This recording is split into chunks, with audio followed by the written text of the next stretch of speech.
Hello बेटे, कैसे हो आप सब? ठीक हो? सबसे पहले नव वर्ष की हार्दिक शुभकामनाएं आप सबको। Wishing you a very very happy new year 2022 from A to S commerce classes by Ajay Sharma.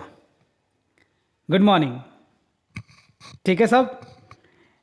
चलिए, A to S commerce classes की तरफ से हम सब की तरफ से भगवान से यही प्रार्थना है कि इस नव वर्ष में आपको ढेर सारी खुशियाँ मिले, आपके हर सपने पूरे हो, आपको खूब सारी कामयाबी मिले। ठीक है? और चलिए स्टार्ट करते हैं हम लोग टर्म 2 का तीसरा चैप्टर, जो बहुत ही इम्पॉर्टेंट है आपके एग्ज़ाम के लिए, जिसका नाम है कैश फ्लो स्टेटमेंट। ठीक है? बहुत ही सिंपल सा चैप्टर है। ठीक है? स्टार्ट कर रहे हैं हम लोग cash flow statement.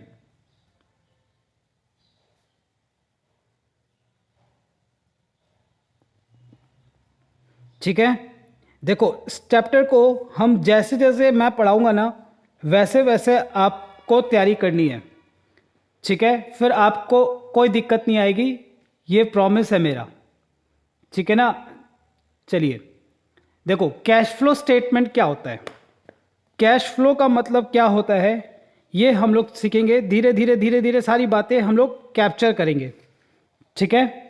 Cash flow का मतलब क्या होता है, ये पहले मुझे बताओ, कौन बताएगा कैश फ्लो का मतलब क्या होता है? सर, कैश का मतलब तो होता है नगद। ठीक है? इसका मतलब होता है नगद। ठीक है? फ्लो का मतलब होता है सर मूवमेंट, और स्टेटमेंट का मतलब होता है समरी। एक ऐसा समरी जो मूवमेंट का बताएगा कैश का। ठीक है? कि कैश कहाँ कहाँ से हमारा आया और कैश हमारा कहाँ कहाँ गया, ये कैश फ्लो स्टेटमेंट हमें बताएगा इस चीज़ को। ठीक है? क्लियर है सबको? अब आपके दिमाग में ये बात उठ रही होगी कि सर, कैश फ्लो स्टेटमेंट जब पढ़ना ही था तो हमें 11 में कैश बुक क्यों पढ़ाया गया? ठीक है ना? कैश बुक में ऐसा क्या था जो हमें, ठीक है ना, यहाँ पढ़ने की आवश्यकता पड़ गई? उसमें क्या चीज़ ऐसा डिमेरिट्स पाया गया, ठीक है, कि जो हमें कैश बुक को भुलाकर, भुलाना तो नहीं उचित वर्ड कहेंगे, बट उसे भी हम पढ़ेंगे और हम पढ़ चुके हैं, उसे हम एक तरफ रख के हम कैश फ्लो स्टेटमेंट को क्यों पढ़ रहे हैं? है ना? आपके दिमाग में ये आ रहा होगा कि क्लास 11 में भी हमने कैश बुक पढ़ा था, वहाँ पे भी हमने कैश का मूवमेंट देखा था, पैसे का आना पैसे का जाना। ठीक है? तो फिर हमें क्या आवश्यकता पड़ गई कि हमें यहाँ पे भी हमें ये पढ़ना पड़ रहा है। तो देखो, कैश बुक जो होता है उसका दो साइड होता है, आपको पता है। ठीक है? एक को हम लोग कहते हैं डेबिट साइड और दूसरे को कहते हैं क्रेडिट साइड। ठीक है? डेबिट साइड का मतलब आपको मैंने बताया था कि डेबिट साइड होता है रिसिप्ट साइड और क्रेडिट साइड होता है पेमेंट साइड। ठीक है? रिसिप्ट का मतलब होता है पैसे का आना और पैसे का जाना। यही तो मैंने बताया था, पैसे का आना और पैसे का जाना। जैसे एग्जाम्पल मैं दे रहा हूं कि अगर आप कोई एसेट बेच रहे हो, जैसे मान लो सेल ऑफ मशीनरी, तो आप कहोगे सर हम मशीन बेचेंगे तो पैसा आएगा, तो हम उसको डेबिट साइड में रिकॉर्ड करते थे। ठीक है? और अगर हम कोई एसेट्स परचेस कर रहे हैं, परचेस ऑफ मशीनरी, तो सर पैसा जाएगा, तो उसको हम रिकॉर्ड करते थे पेमेंट साइड में, दैट इज क्रेडिट साइड में। ठीक है सर, कोई दिक्कत नहीं है बेटे, वहाँ पे भी हम गलत नहीं पढ़े थे, सही पढ़े थे। लेकिन वहाँ पे क्या हो रहा है, ये जो पैसा आ रहा है और ये जो पैसा जा रहा है ना, ठीक है ना, पैसा आ रहा है और पैसा जो जा रहा है ना, इसको हम कैटेगराइज नहीं कर पाते थे कि ये किस एक्टिविटीज से पैसा आ रहा है जा रहा है। ठीक है ना? वहाँ हम एक्टिविटीज को डिस्क्राइब नहीं कर पाते थे। सर अब ये एक्टिविटीज क्या होती है? एक्टिविटीज़ क्या होती है इसकी चर्चा हम थोड़ी देर बाद करेंगे, फिर आपको सारी बातें समझ में आ जाएगी। फिलहाल सुनो, ठीक है ना, यहीं पे कैच हो जाएगा। देखो ये जो एक्टिविटी पैसा आ रहा है जा रहा है ना, इसको हम कैटेगराइज करते हैं एज ए इन्वेस्टिंग एक्टिविटीज़ के रूप में। ठीक है, जो भी आप परचेज सेल करते हो एसेट्स का, खासकर नॉन करेंट एसेट्स का, उसको हम लोग कहते हैं इन्वेस्टिंग एक्टिविटीज। ठीक है, तो आपको कैशबुक में ये तो पता चल जा रहा है कि भाई पैसा आ रहा है, पैसा क्या हो रहा है, जा रहा है, लेकिन ये नहीं पता चल रहा है कि ये पैसा कहाँ से आ रहा है, किस एक्टिविटीज से आ रहा है और किस एक्टिविटीज से जा रहा है, ये नहीं पता चल रहा। लेकिन हमारा जो कैश फ्लो होगा ना, कैश फ्लो स्टेटमेंट, ये हमारे को बताएगा कि किस एक्टिविटीज से पैसा आया, किस एक्टिविटीज में कितना पैसा गया।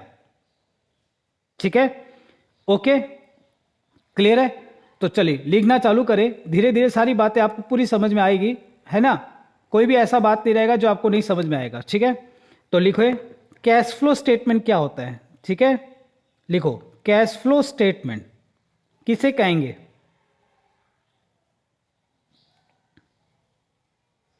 ठीक है, लिखे, साथ साथ लिखना आपको, लिखो cash flow statement is a statement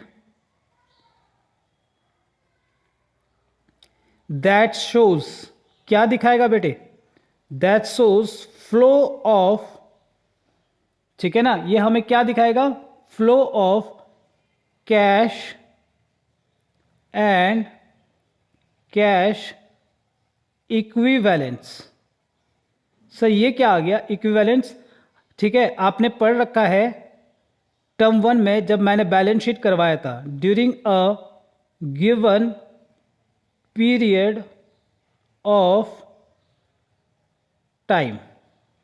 ठीक है, ओके, देखो कैश फ्लो स्टेटमेंट क्या है, एक ऐसा स्टेटमेंट, एक ऐसी समरी जो हमें क्या दिखाएगा, फ्लो दिखाएगा। फ्लो का मतलब मूवमेंट, पैसे का जाना, पैसे का आना। ठीक है ना, किसका, नगद का, और नगद के बराबर। अब क्वेश्चन उठता है कि सर नगद के बराबर क्या क्या है। ठीक है, तो ये मैंने पढ़ा रखा था, फिर भी मैं एक बार चर्चा करूंगा। ठीक है, तो कोई भी एक ऐसी समरी जो हमारे को नगद या नगद के बराबर का इनफ्लो आउटफ्लो बता रही है एक पर्टिकुलर पीरियड ऑफ टाइम का, उसे हम क्या कहेंगे, कैश फ्लो स्टेटमेंट कहेंगे। ठीक है, अब कैश एंड कैश इक्विवेलेंस क्या होता है, तो कैश एंड कैश इक्विवेलेंट किसे कहेंगे, कैश एंड कैश इक्विवेलेंस में यहां पे क्या क्या लेंगे, तो देखो यहां हम लोग लेते हैं कैश एंड कैश इक्विवेलेंट में सबसे पहले कैश इन हैंड, जो पैसा आपके पास नगद पड़ा है वो, कैश एट बैंक, जो बैंक के खाते में, बिजनेस का जो बैंक खाता है उसमें जो पैसा पड़ा हुआ है वो। सर और बताओ, चेक्स और ड्राफ्ट्स इन हैंड वो, और short term deposits with bank, है ना, आपने कुछ शॉर्ट टर्म के लिए डिपॉजिट करवा रखा है बैंक में वो। और जो सबसे इंपॉर्टेंट जो आपके एग्जाम में पूछे जाते हैं इस पे, वो यही है, that is short term investments, जिसको आप लोग पॉपुलरली जानते हो करेंट इन्वेस्टमेंट के नाम से। ठीक है, और जिसको हम लोग यहां पे मार्केटेबल सिक्योरिटीज के नाम से भी जानेंगे। ठीक है, क्लियर है सबको, ओके, दिख रहा है। तो यहां पे जो होगा मेनली, जो आपके एग्जाम में जो पूछा जाता है वो यही होता है, एक तो cash in hand, cash at bank, और ये, ठीक है ना, ये तीन चीज को ज़्यादातर पूछते हैं, परंतु कई बार चेक्स भी दे देते हैं और शॉर्ट टर्म डिपॉजिट भी दे देते हैं। तो ये सब मिलाकर हमारा क्या होता है, कैश एंड कैश इक्विवेलेंस। ठीक है, क्लियर है? ओके। अब कैश फ्लो स्टेटमेंट का आपको पता है एक पर्टिकुलर फॉर्मेट होता है, आपने बुक में देखा होगा, ठीक है ना, इसका एक पर्टिकुलर फॉर्मेट होगा। तो ये जो फॉर्मेट है ना, ये फॉर्मेट किसने प्रेस्क्राइब किया है? तो लिखो cash flow statement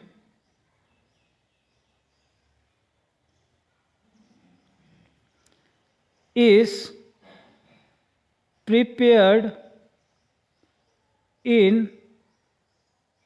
accordance with accounting standard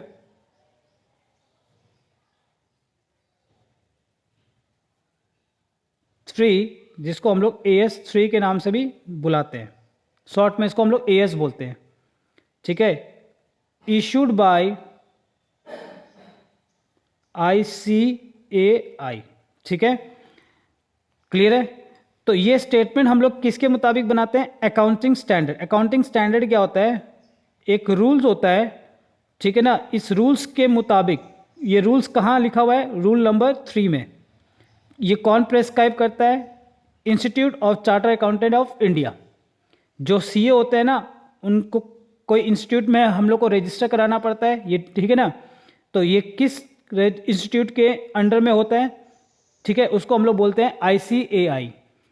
ICAI जो होता है वो प्रेस्क्राइब किया है AS3 के मुताबिक कि कैश फ्लो को कैसे बनाना है।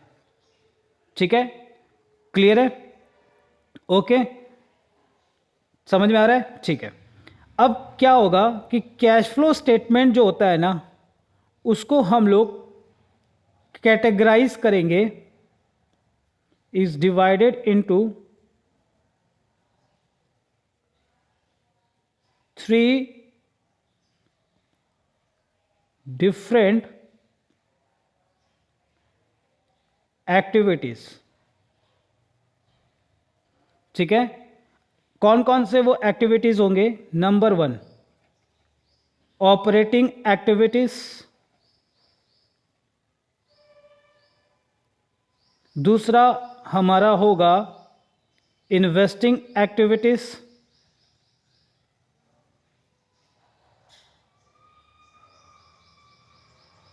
और तीसरा फाइनेंसिंग एक्टिविटीज। ठीक है, देखो जनरली क्या होता है ना, हम जब कोई बिजनेस स्टार्ट करते हैं, ठीक है, तो सबसे पहले बिजनेस स्टार्ट करने के लिए आपको क्या चाहिए होता है? बताओ, कौन बताएगा? Very good sir. सबसे पहले हमें फाइनेंस कराना पड़ता है, फंड की ज़रूरत होती है। हमारा सबसे पहला काम होता है फाइनेंसिंग एक्टिविटीज़। ठीक है, फाइनेंस कहाँ से कराओगे? तो सर हम एक लेते हैं इक्विटी शेयर से, दूसरा हमारा preference shares, debentures, bond, loans. ठीक है, इन सब से हम क्या करते हैं? पैसे के जुगाड़ करते हैं। जब आपके पास पैसा आ जाए तो फिर आप क्या करते हो? उस पैसे को आप कहीं ना कहीं निवेश करते हो। निवेश कहाँ करोगे?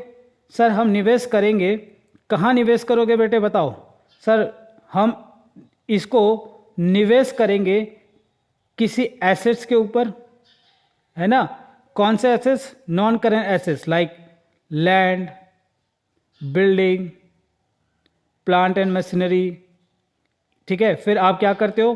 किसी कंपनी का शेयर्स और डिवेंचर खरीदते हो, इन्वेस्टमेंट जिसको कहते हैं।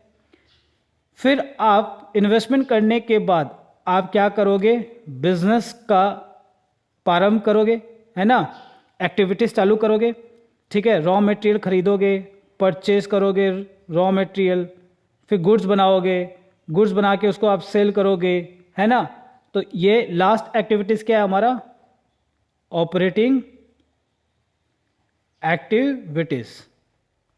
तो हमारा जो बिजनेस होता है वो क्या होता है? इस सीक्वेंस में चलता है। ठीक है, पहले हम फाइनेंसिंग कराते हैं, फिर हम इन्वेस्टिंग, फिर हम लास्ट में बिजनेस का ऑपरेशन चालू करते हैं। लेकिन हमारा जो कैश फ्लो स्टेटमेंट है ना, वो क्या कहता है कि भैया हम उल्टा चलेंगे।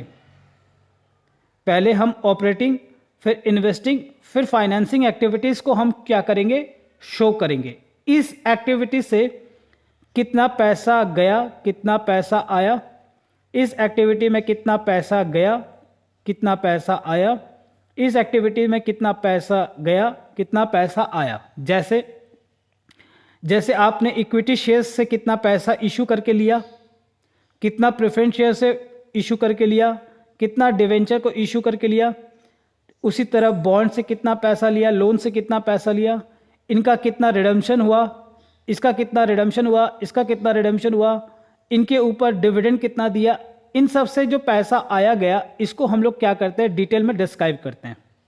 ठीक है, तो हमारा जो सीक्वेंस होगा ना, वो इसी सीक्वेंस में चलेगा।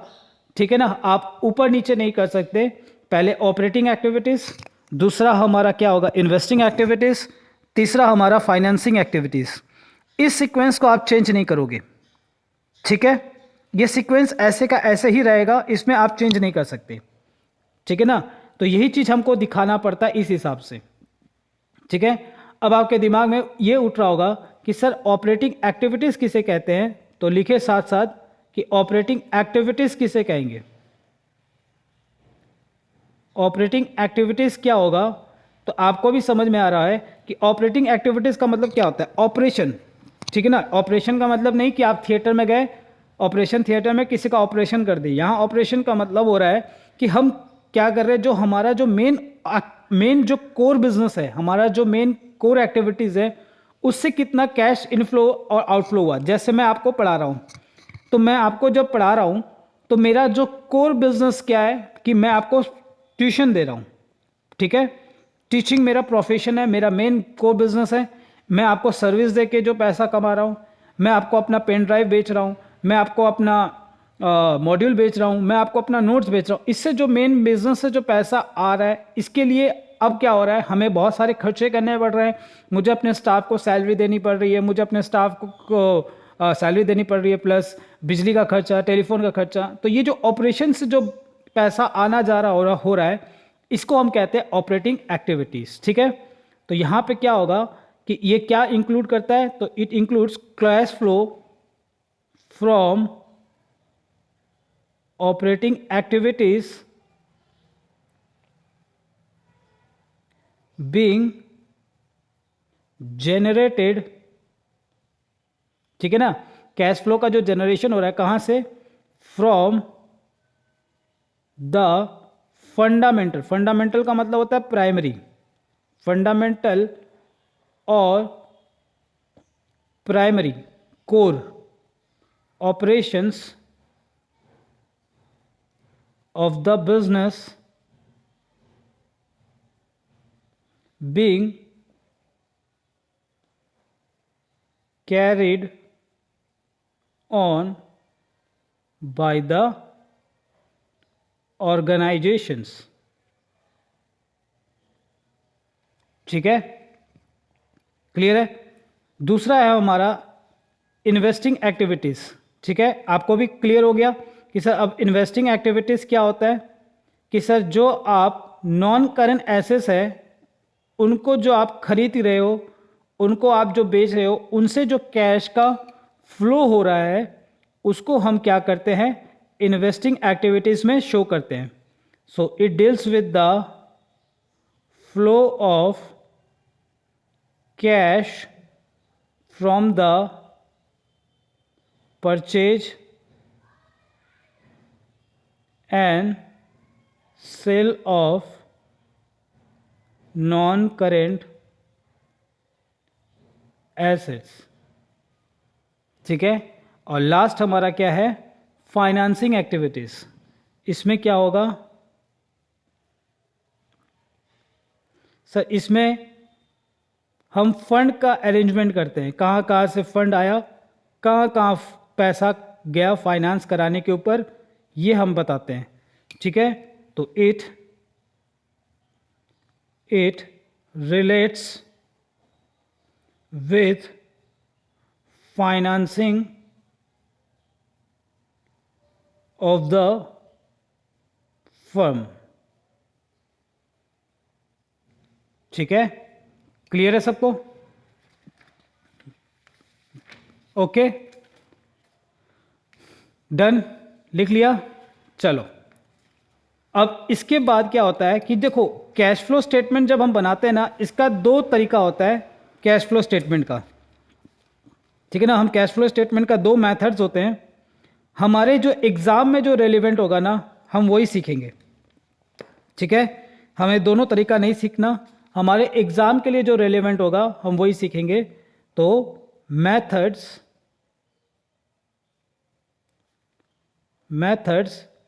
For preparing cash flow statement. ठीक है, कौन कौन से मेथड्स है हमारे पास? हमारे पास दो मेथड होते हैं। एक को हम लोग कहेंगे डायरेक्ट मेथड, और एक होगा हमारा इनडायरेक्ट मेथड। ठीक है, जो आपके सिलेबस में है वो है इनडायरेक्ट मेथड। डायरेक्ट मेथड आपके सिलेबस में ही नहीं है। ठीक है ना, ऐसा नहीं कि आप कोरोना में हो तो आपके सिलेबस कहीं डिलीट हो गए तो इसमें ये भी डिलीट हो गया, ऐसा कुछ नहीं है। ये परमानेंटली आपके सीबीएसई में नहीं है, कभी आज तक ही नहीं आया। ठीक है, ये नॉट इन योर सिलेबस, ये है आपके सिलेबस में, it is your part of your syllabus. तो हम जो सीखेंगे वो होगा इनडायरेक्ट मेथड। ठीक है, ओके, डन।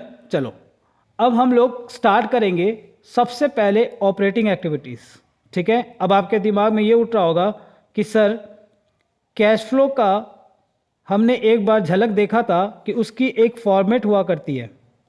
मैंने कहा हाँ बेटे हुआ करती है, तो आप उस फॉर्मेट को नहीं सिखाओगे? मैंने कहा मैं फॉर्मेट को ही सिखा रहा हूँ, मैं इसी फॉर्मेट को मैं टुकड़ों में सिखाऊंगा। जब आप टुकड़ों में सब सीख जाओगे तब आपको पूरा फॉर्मेट अपने आप याद हो जाएगा। ठीक है ना, तो हमारा सबसे पहला फॉर्मेट का जो पार्ट होगा वो होगा ऑपरेटिंग एक्टिविटीज़। इसको हम लोग 4 स्टेप में सीखेंगे। स्टेप 1, स्टेप 2, स्टेप 3 और स्टेप 4। ठीक है, हमारा जो पहला जो 2 लेक्चर होगा ना, मेनली 2 में हम कवर करने की कोशिश करेंगे। हमारा जो 2 लेक्चर होगा वो होगा स्टेप 1 के ऊपर, जो सबसे इम्पॉर्टेंट है। ठीक है, फिर दूसरा होगा हमारा स्टेप 2। तो पहला आज का जो चर्चा होगा हमारा स्टेप 1 है। स्टेप 3, स्टेप 4 सबसे इजी है, इसमें तो कुछ भी नहीं है। तो स्टेप 1 और स्टेप 2 सही करना है। तो स्टेप 1 जो है सबसे ज़्यादा इंपॉर्टेंट है, क्योंकि अगर यहीं पे आप गलती कर दिए तो फिर आपको दिक्कत हो जाएगी। ठीक है, अब सुनो सर, कोई भी कंपनी बिजनेस क्यों करती है?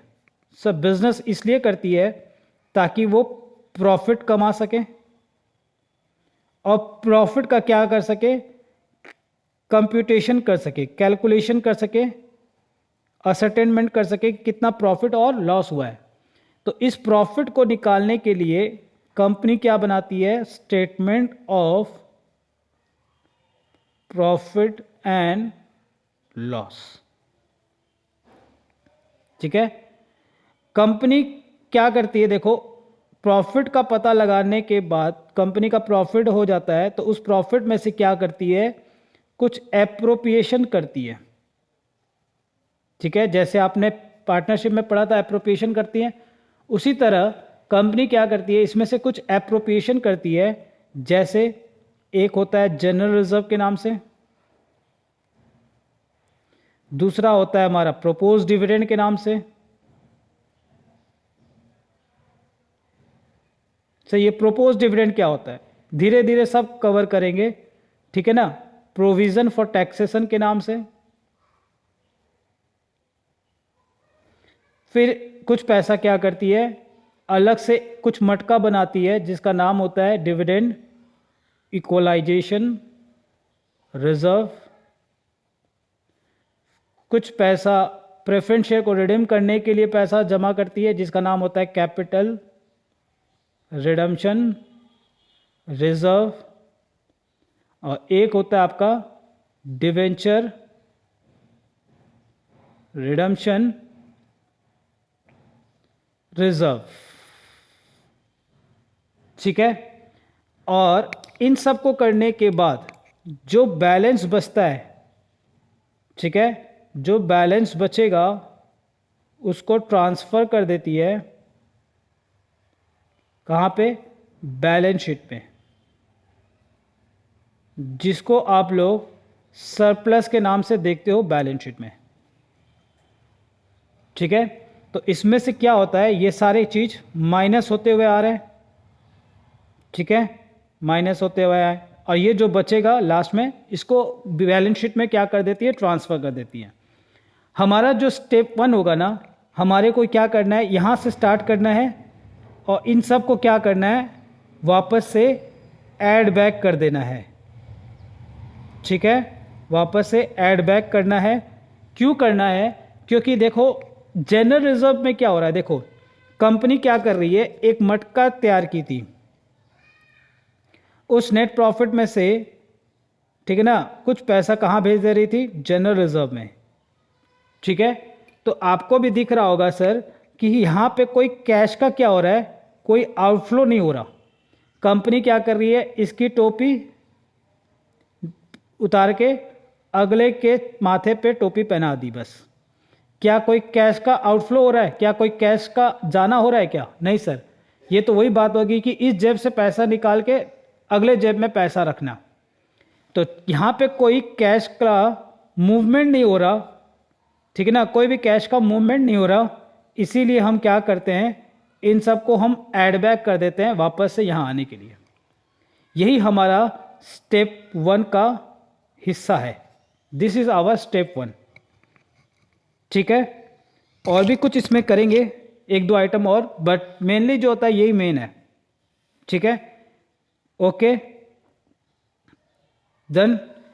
चलिए अब इसी को हम लोग क्या करेंगे, हम लोग स्टेप को हम कवर करेंगे। हमारा पहला स्टेप को किस तरह से कवर करेंगे, इसको हम लोग बोलेंगे कंप्यूटेशन ऑफ, इसका हेडिंग का नाम होगा computation of net profit before tax and extra ordinary items. ठीक है, इसमें हम सबसे पहले क्या लेंगे, सबसे पहले हम लेंगे, यहाँ मैं रुपीस का साइन दे दूँ, इसमें सबसे पहले हम लेंगे सरप्लस। सरप्लस में हम क्या ऐड करेंगे, जनरल रिजर्व।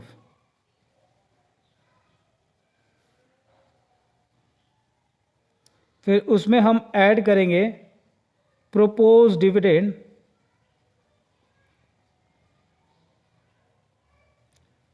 और इंटरिम डिविडेंड।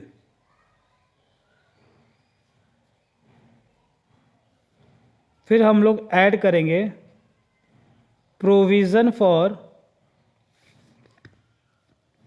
फॉर टैक्स, जिसको आप लोग प्रोविज़न फॉर टैक्सेशंस के नाम से भी बुलाते हो। ठीक है, फिर हम लोग ऐड कर देंगे डिविडेंड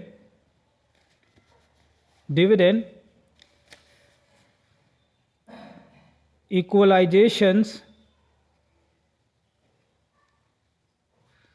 रिजर्व।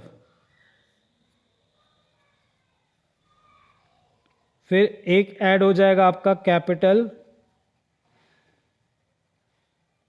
Redemption reserve. एक ऐड हो जाएगा हमारा डिवेंचर रिडम्पशन रिजर्व।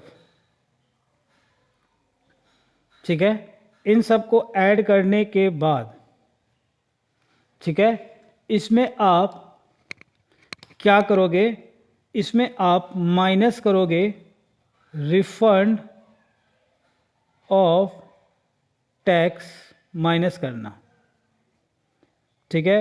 फिर आप ऐड करोगे एक्स्ट्रा ऑर्डिनरी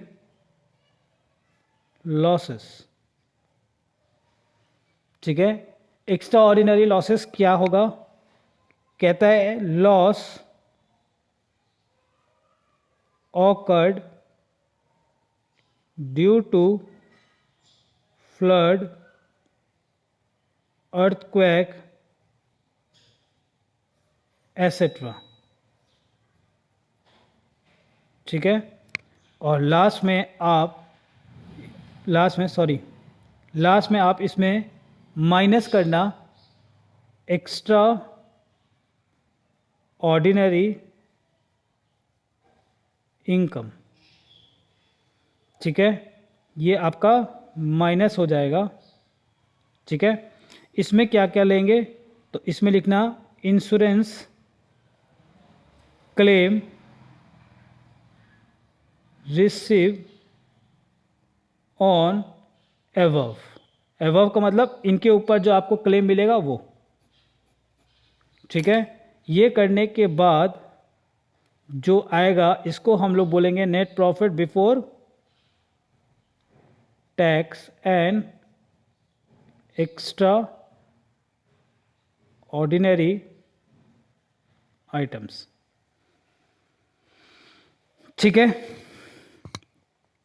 ओके, क्लियर है सबको। चलो अब इसी चीज को मैं दोबारा लिखूंगा, ठीक है ना, ठीक है।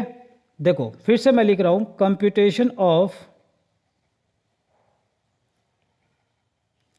Net profit before tax and extra ordinary items. Sir हम भी लिखे, हाँ आपको भी लिखना है, ठीक है ना। सर 2 बार क्यों लिखा रहे हो, अभी पता चल जाएगा, ठीक है ना। ये रुपीस, चलो सबसे पहले यहां लिखोगे सरप्लस, ठीक है। ब्रैकेट में लिखो closing surplus minus opening surplus, ठीक है। क्लियर है सबको। फिर आप लिखोगे ऐड जनरल रिजर्व, उसमें आप क्या लिखोगे closing balance minus opening balance. खत्म बेटे खत्म, ये चैप्टर खत्म, ठीक है। फिर आप लिखोगे प्रोपोज डिविडेंड, ठीक है। इसमें आप लिखोगे करेंट ईयर और प्रीवियस ईयर, ठीक है। इसको हम लोगों ने लिखा है current year oblique previous year, ठीक है। फिर आप ऐड करोगे इंटरिम डिविडेंड,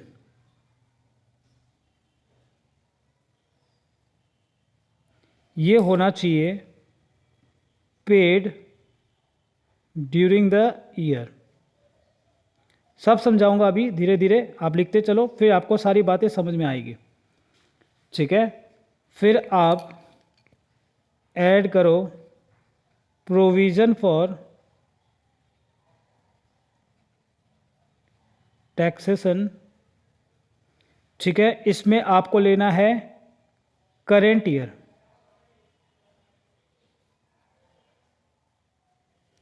ठीक है। फिर आएगा आपका डिविडेंड इक्वलाइजेशन रिजर्व, इसमें आप क्या लोगे closing balance minus opening balance, ठीक है। फिर आएगा कैपिटल रिडम्पशन रिजर्व, इसमें भी आप क्या लोगे, closing balance minus opening balance, ठीक है। फिर लास्ट हमारा डिवेंचर रिडम्पशन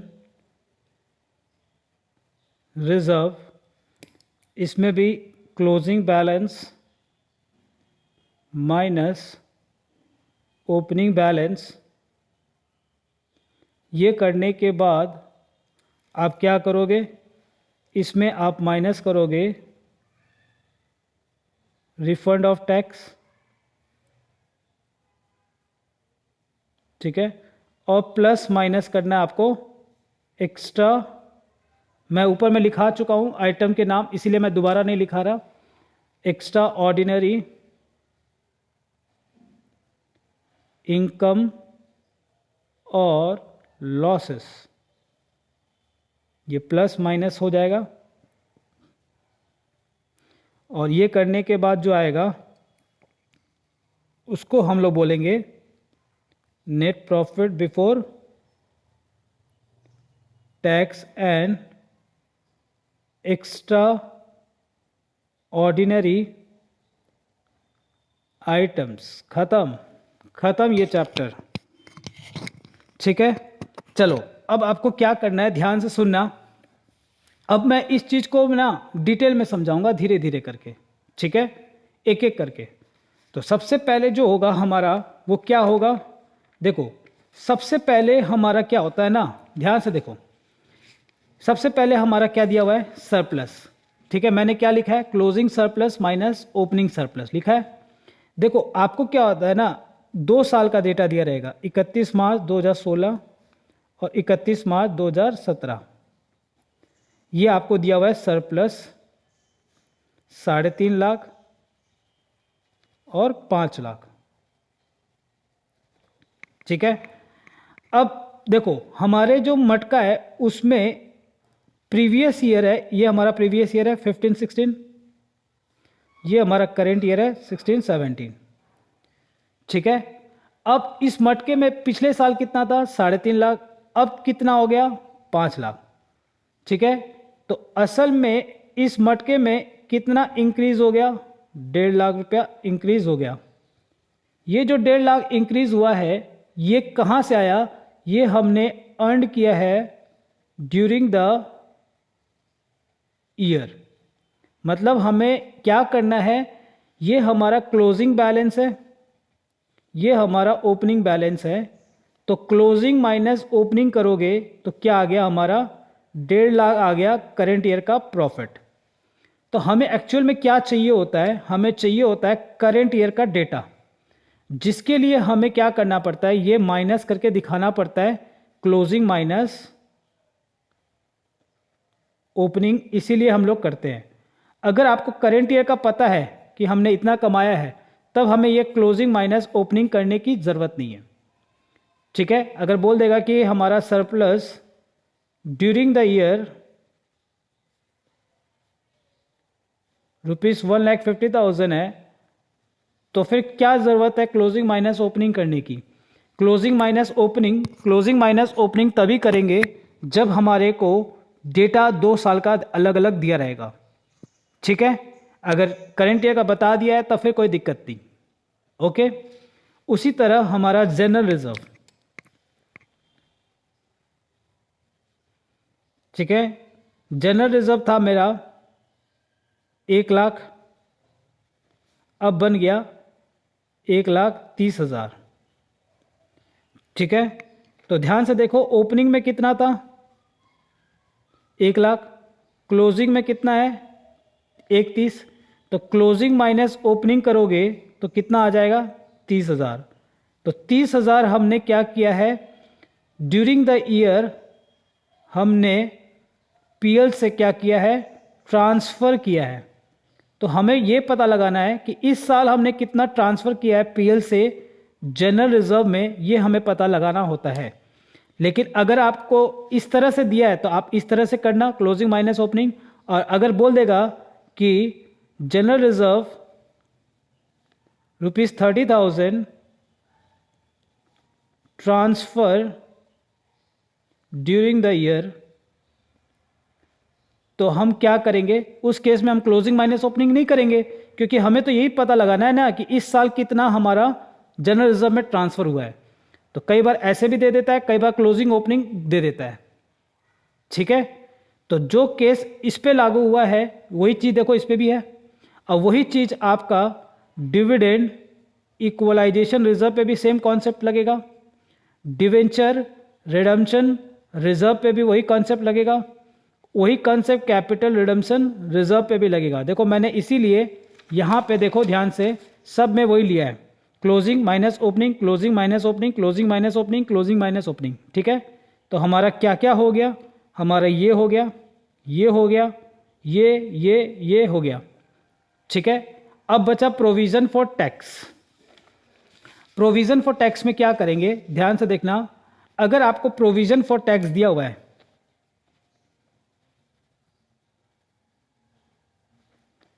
ठीक है ना, 1,00,000 और 1,50,000, ठीक है, तो ये हमारा प्रीवियस ईयर का है टैक्स, ये हमारा करेंट ईयर का है। तो इस साल का जो टैक्स होगा ना आपको यही लेना है। ठीक है, ठीक है, ये प्रीवियस ईयर है, ये करेंट ईयर है, हमें कौन सा लेना है? करेंट ईयर का। इसमें डिफरेंस मत लेना, डिफरेंस मत लेना, सिर्फ करेंट ईयर का लेना है आपको प्रोविजन फॉर टैक्स में। ठीक है, फिर से समझाऊं, देखो प्रोविजन फॉर टैक्स, मैं ऊपर आ जाता हूं, लो provision for tax previous year में कितना है? 1,00,000, करेंट ईयर में कितना है? 1,50,000। तो आप क्या करोगे? जनरली आप देखते आ रहे हो कि डिफरेंस ले रहे हैं, तो हम डिफरेंस ले लें, नहीं, प्रोविजन फॉर टैक्स में हम लोग जो करेंट ईयर के कॉलम में रहेगा वही आपको लेना है, बस। क्लियर अब? ठीक है, चलो, तो हमारा क्या क्या हो गया? प्रोविजन फॉर टैक्स भी हो गया। इंटरिम डिविडेंड क्या होता है? जो साल के दौरान पे कर देंगे ना वही आपको लेना होता है, बस। प्रोपोज डिविडेंड में मैंने लिखा है previous year current year. Actually क्या है देखो, यहां पे 31 मार्च 2016 में कुछ अमेंडमेंट आया था, उसके बाद से कुछ यहां पे हम लोगों को ये लिखना पड़ा। ठीक है, ठीक है ना, इसको समझाने के लिए एक नोट लिखते हैं हम लोग। नोट लिखो, प्रोपोज डिविडेंड का हम लोग एक नोट लिखेंगे। लिखो नोट नंबर 1, लिखो लिखो लिखो लिखो, मेरा ब्लू पेन किधर गया? सर सर सर, पेन किधर गया बेटे? ब्लू पेन किधर गया? लो, ब्लू पेन गायब हो गया, ये रहा। चलो, ये रहा ब्लू पेन। लिखो, if propose dividend is given as contingent liability। contingent liability का मतलब बताओ, कौन बताएगा? एक ऐसी लाइबिलिटी जो मे और मे नॉट बी ऑकर्ड, हो भी सकता है नहीं भी हो सकता है। ठीक है, then the amount of previous year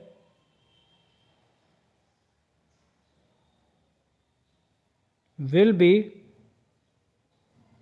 added in step 1। ठीक है, आप लिख लो, उसके बाद मैं समझाता हूं। फिर लिख रहा है next point number 2, if propose dividend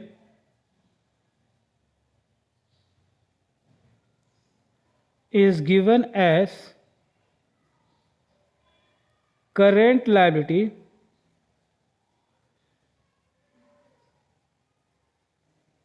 then the amount of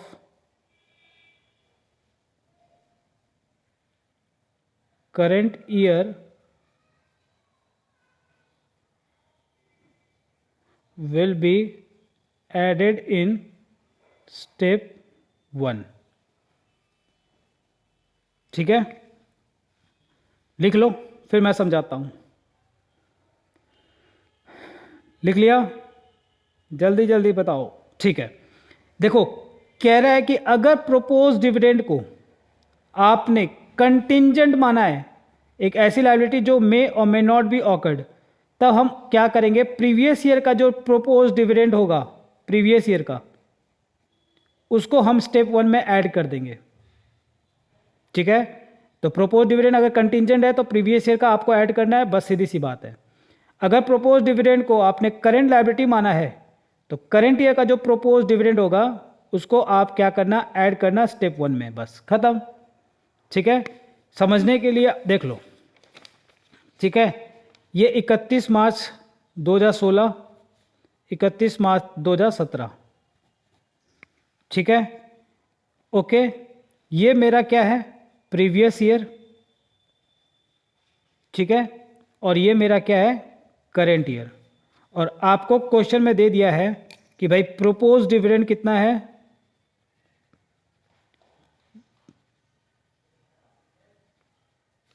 50,000 और 70,000। ठीक है, तो मेरी बात ध्यान से सुनना, अगर प्रोपोज डिविडेंड को कॉन्टिंजेंट लायबिलिटी माना गया है तो आप क्या करोगे, ये जो इस साल का जो प्रीवियस ईयर का जो है ना, उसको आप क्या करना, ऐड करना स्टेप 1 में, बस सिंपल सी बात है। ठीक है, तो देखो मैंने वही लिखा है कि अगर कॉन्टिंजेंट मानते हैं तो प्रीवियस ईयर का हम लोग क्या करेंगे, ऐड करेंगे। तो मैंने भी वही लिखा है कि अगर कंटिंजेंट मानेंगे तो प्रीवियस ईयर का ऐड कर दो, और अगर करेंट लायबिलिटी के रूप में दिया हुआ है तो आप क्या करोगे, करेंट ईयर का आप क्या कर देना, ऐड कर देना। कहाँ पे, स्टेप 1 में। तो करेंट लायबिलिटी दिया हुआ है तो करेंट ईयर का, और कॉन्टिजेंट दिया है तो प्रीवियस ईयर का ऐड करना है, बस इतनी सी बात। ऐसा क्यों कर रहे हैं, इसके पीछे का जो लॉजिक होगा हम लोग नेक्स्ट क्लास में कवर करेंगे। ठीक है, बस इतना समझ लो कि करंट है, करंट लायबिलिटी है तो करंट ईयर का ऐड करना है, कॉन्टिजेंट है तो प्रीवियस ईयर का ऐड करना है। ठीक है, हमने यही नोट में लिखवाया है, बस खत्म। ठीक है, तो आप कॉपी कर ले ये वाला।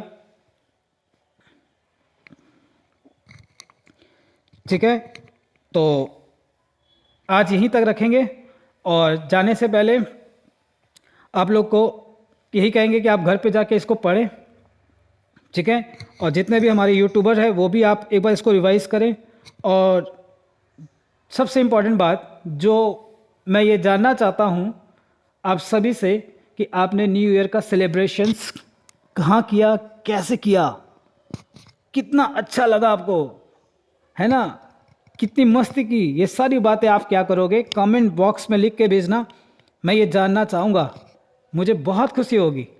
ठीक है, क्या चीज़ मेरे साथ करेगा, नालायक, पीटेंगे, मैं रहूँगा ही नहीं, मैं आऊँगा ही नहीं आपके सामने, है ना। वो परेश रावल की एक मूवी है ना, वो पिज़्ज़ा लेकर आता है, वो उसके पीछे पीछे घूमते रहता है, वो उसको खोज ही नहीं पाता। उसी तरह मैं भी आपके पीछे पीछे रहूँगा लेकिन आपको दिखूंगा नहीं।